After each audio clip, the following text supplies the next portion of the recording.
बिस्मिल्लाहिर्रहमानिर्रहीम। अस्सलाम वालेकुम नाज़रीन, मैं हूं इरफान मजीद और आप देख रहे हैं हमारा फेसबुक और यूट्यूब चैनल। नाज़रीन, पिछली वीडियोस के अंदर हमने national assembly cooperative housing society और federal employees cooperative housing society के बारे में आपको बताया कि नेशनल असम्बली की जो सोसाइटी है वो 1987 में इसका वजूद जो है वो आया, इसकी बुनियाद रखी गई। लेकिन 1987 से लेकर 2011 तक नेशनल असम्बली की बहुत सारी मैनेजमेंट आई, बहुत सारी मैनेजमेंट के लोग जो है उन्होंने करप्शन भी की, बहुत सारे उनके ऊपर इल्ज़ामात भी लगे, बहुत दफ़ा उनकी जो है वो सुपरसीड भी हुई।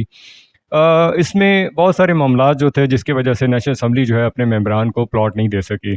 तो 2011 के अंदर नेशनल असम्बली की जो ज़मीन थी, उस वक़्त की जो स्पीकर थे उन्होंने एक कमेटी बनाई और FECH, क्योंकि federal employees cooperative housing society का प्रोजेक्ट भी जोन 5 इसी एरिया में था, तो इनको DC जो उस वक़्त अली अवान साहब थे, उस टाइम थे, उनके ज़रिए कर्नल नज़रुल इस्लाम साहब से एक मीटिंग की कि कर्नल नज़रुल इस्लाम साहब ने इसके ऊपर जो है वो उनके तहफ़्ज़ात थे कि हम इस प्रोजेक्ट को नहीं कर सकते, लेकिन उन्होंने इस हद तक प्रेशराइज़ किया कि हम आपके पूरा सपोर्ट भी करेंगे, हम आपको ज़मीन भी जो है वो ट्रांसफ़र करवा देंगे और हम आपको पैसे भी देते हैं और आप इतने अरसे के अंदर जो है ना उसका डेवलपमेंट करके प्लॉट जो है वो हमें दिए जाए। उस वक्त जो रेट डेवलपमेंट का था वो भी बहुत कम था।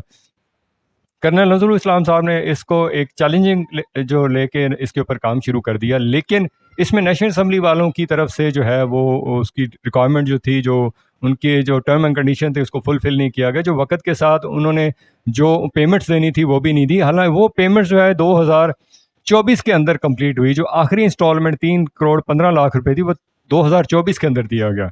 तो नाज़रीन, इसके अंदर जो नेशनल असम्बली की जो मैनेजमेंट है, जो आज तक उसका वजूद है, सबसे बड़ी गलती उनकी है। अगर देखा जाए तो इस प्रोजेक्ट के ऊपर सबसे पहला हक जो था वो federal employees cooperative housing society के मेंबर थे, लेकिन उनको इग्नोर कर दिया गया।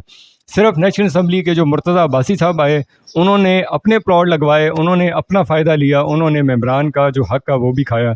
उसके बाद कासम सूरी साहब आए, उन्होंने जो है वो नेशनल असम्बली की बिहाफ के ऊपर federal employees cooperative housing society से फ़ाइलें लेके उन्होंने उसको प्लॉट्स में कन्वर्ट करवाया और वो प्लॉट जो है वो मार्केट में बेचेंगे। ये बहुत बड़ा जो है वो जुल्म था जो federal employees cooperative housing society की में जो मेंबर्स थे उनके साथ किया गया।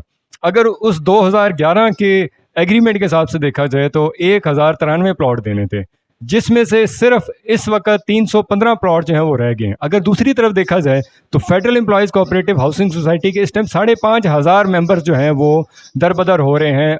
उनके फाइल के जो टुकड़ा है वो लेके घूम रहे हैं, उनको आज तक पोजीशन नहीं मिली। तो इसका मतलब है कि जिसकी लाठी उसकी भैंस। जो नेशनल असम्बली की जो आते हैं, नेशनल असम्बली में स्पीकर आते हैं, जो उनके मेंबर्स आते हैं, वो प्रेशराइज़ करते हैं federal employees cooperative housing society के जो मैनेजमेंट कमेटियां होती हैं, क्योंकि ये लोग जो है इलेक्टेड बॉडी होती हैं, इन्होंने बहुत सारे ऐसे काम किए होते हैं, उनको प्रेशराइज़ किया जाता है कि वो किसी ना किसी तरह जो है वो उनके प्लॉट्स को जो है पोजीशन दे दी जाए। वो ये नहीं ख्याल करते कि दूसरी तरफ जो असल जिन लोगों का प्रोजेक्ट है उनके मेंबर जो हैं उनका हक पहले बनता है। तो नाजरीन, ये हमारी उन मेंबरान से भी दरख्वास्त है जो नेशनल असम्बली के हैं, जो इस वक्त आप अगर देखेंगे तो federal employees cooperative housing society के प्रोजेक्ट के अंदर अगर एक गली के अंदर 20 घर हैं तो उसमें 2 या 3 जो हैं वो घर नेशनल असम्बली के हैं। जो अमेनिटीज़ हैं वो federal employees cooperative housing society उनके पूरी कर रहा है। जो उनकी यूटिलिटीज़ हैं वो federal employees cooperative housing society कर रहा है। जो उनको सहूलियात दी जा रही हैं वो federal employees cooperative housing society दे रही है। तो क्यों ना इसके ऊपर नेशनल असम्बली के जो मेंबर हैं वो जाके रजिस्ट्रार के पास एप्लीकेशन दें कि जब सारी ज़रूरियात हमारी federal employees cooperative housing society कर रही है, तो जब हम वो लोग जो हैं वो कभी अपने प्लॉट को ट्रांसफ़र करवाने जाते हैं तो उसकी फीसेस जो हैं वो national assembly employees cooperative housing society लेते हैं। हालांकि वो हक जो है वो federal employees cooperative housing society के मेंबर्स का है, क्योंकि वो उनके इलाके के अंदर वो पूरा प्रोजेक्ट है, उनकी ज़्यादा मेजॉरिटी है। तो अगर इस चीज़ को नज़रअंदाज कर दिया जाए तो ये मसला कभी भी हल नहीं होगा। इस वक्त जो डिस्प्यूट चल रहा है, जो इस वक्त जो कमेटी बनी हुई है, जो मोहसिन अख्तर कियानी साहब ने इसके ऊपर जो है एक एक्शन लिया हुआ है, जो कमिश्नर इस्लामाबाद के अंदर एक कमेटी बना दी गई है, उसके अंदर ये तजावीज़ मेंबरान की तरफ से जानी चाहिए। Federal employees cooperative housing society जो मेंबर्स हैं, मेजॉरिटी जो लोग हैं, उनकी तरफ से ये तजावीज़ जानी चाहिए कि नेशनल असम्बली जो है उसको प्रॉपर मर्ज कर दिया जाए, ताकि नेशनल असम्बली का जो वजूद है वो ख़त्म हो, ताकि जो प्रेशराइज़ किया जाता है कमेटियों को, जो नेशनल असम्बली आती है तो उनके मेंबर्स प्रेशराइज़ करते हैं, किसी न किसी सिफारिश करवाते हैं, उन पर केसेस बनवाते हैं, उनको जिस तरीके से भी हो उनसे प्लॉट लेने की पूरी कोशिश की जाती है, ताकि ये सिलसिला मसला अब ख़त्म होना चाहिए। नेशनल असम्बली का, क्योंकि उनका मेंबर जो है वो तकरीबन 1050 या 1100 मेंबर्स हैं। दूसरी तरफ आप देखें कि फेडरल एम्प्लॉयज़ कोऑपरेटिव हाउसिंग का 40,000 मेंबर है और वोटर जो है वो तकरीबन कोई 18,000 वोटर है। तो मेजॉरिटी इज़ अथॉरिटी। इस चीज़ के ऊपर बात होनी चाहिए, इस चीज़ के ऊपर जो है इस मसले को हल होना चाहिए और अब ये जो है ये इसको मज़ीद प्रोलॉन्ग नहीं करना चाहिए। मेंबरान जो हैं, जो federal employees cooperative housing society के जो मेंबर हैं, उनको स्पेशली सोचना चाहिए, ख़ास तौर पर मुतासरीन, उनको इस पॉइंट के ऊपर बात करनी चाहिए कि नेशनल असम्बली का जो वजूद है, या तो इसको सेपरेट कर दिया जाए, इसको अलहदा कर दिया जाए, और federal employees cooperative housing society का जो ग्रीन पेपर है जिसके ऊपर इनको अलॉटमेंट लेटर जारी किया जाता है वो ख़त्म कर दिया जाए और इनकी अपनी सोसाइटी में दिया जाए। लेकिन मेजॉरिटी जो है वो अथॉरिटी होती है, मेंबर्स नेशनल असम्बली का बहुत कम है, वहाँ का रहने वाला जो है वो बहुत कम है, कुछ उनके मुतासरीन हैं, कुछ लोगों ने प्लॉट बेच दिए हैं। लेकिन इसका एक ही हल है, अगर ये हल आज ना हुआ तो ये फिर कभी भी इसका हल जो है वो किसी तरह पॉसिबल नहीं होगा।